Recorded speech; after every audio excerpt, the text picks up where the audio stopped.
Hi everybody. Today we're going to be looking at contractions in English. So we're going to begin with the beginning. We'll start by looking at the verb to be. So the positive forms, I am, you are, he is, she is, it is, we are, you are, and they are. As we contract these, we're going to have I am, I'm, you are, you're, he is, he's, she is, she's, it is, it's, we are, we're, you are, you're, they are, they're. The negative forms, I am not, you are not, he is not, she is not, it is not, we are not, you are not, they are not, will contract to I'm not, you're not, he's not, she's not, it's not, we're not, you're not, they're not. Now, one thing that happens in English is for most of these we actually have an alternative contracted form. I'm not is the only way, but you are not can either contract as you're not or you aren't. He's not, he isn't. She's not, she isn't. It's not, it isn't. We're not, we aren't. You're not, you aren't. They're not, they aren't. Occasionally we'll choose one form or the other to emphasize either the person or the negation of it, but in general we'll just switch between both forms without really thinking about it. Now we're doing all of this in order to really compact the language, to be able to speak more quickly, because English really is kind of a difficult language to pronounce.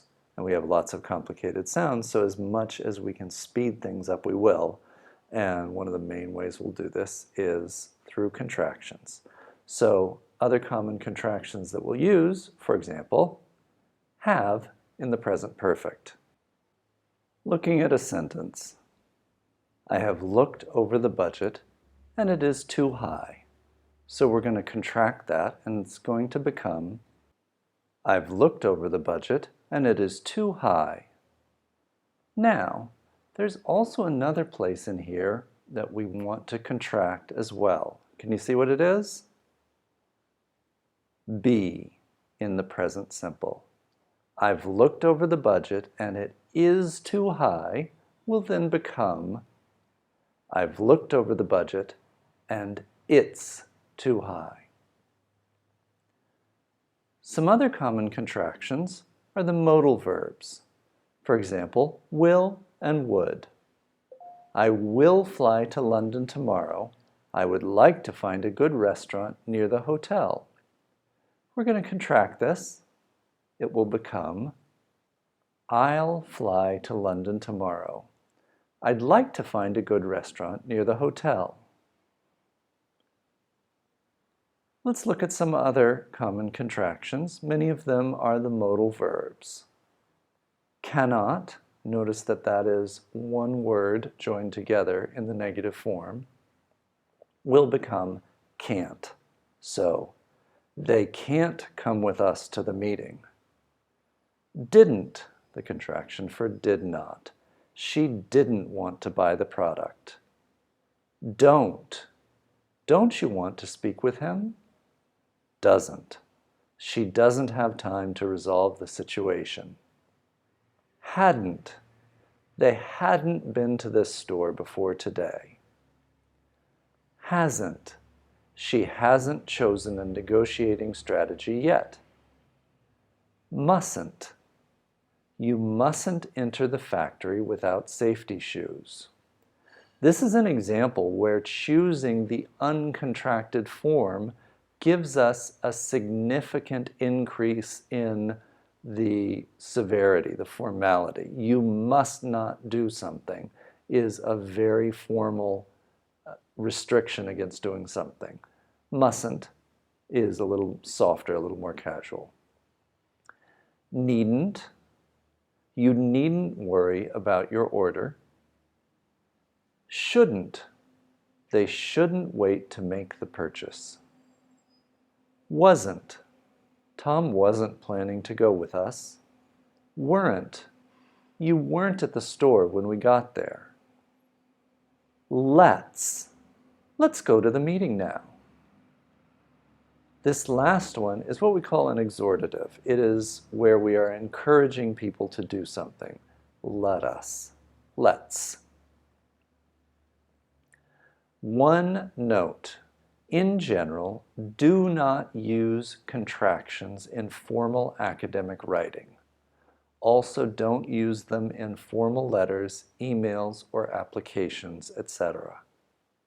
In general, we will consider contractions to be informal. So, therefore, in conversation, it's very common to hear contractions, normal contractions, as well as extreme contractions and elisions. You'll have a sentence like, "Do you want to see that movie with me?" As it's spoken, as somebody says this, two friends say to each other, Do you want to see that movie with me? Now, literally, the person is saying, do you want to see that movie with me? But the sound will contract in an extreme way. Do you want to? Another similar example. Are you going to eat that? It's going to become very compressed, very contracted. And again, this is not something you ever write. It is not something that you should practice doing, but you will hear this. So I really want to point this out because you'll hear this in a movie, you'll hear this on a TV show, and you'll hear it in commonly spoken English. So, are you going to eat that? Will become, are you going to eat that? And just phonetically, I would say, are you gonna? Did you send the order? Did you? Did you send the order? Did you send the order? So these are just some very quick examples. Keep your ears open for things you don't understand because often you'll find that they are kind of extreme contractions in terms of spoken English. All right, we'll have more on contractions on the Pinterest board, pinterest.com/unblockyourenglish.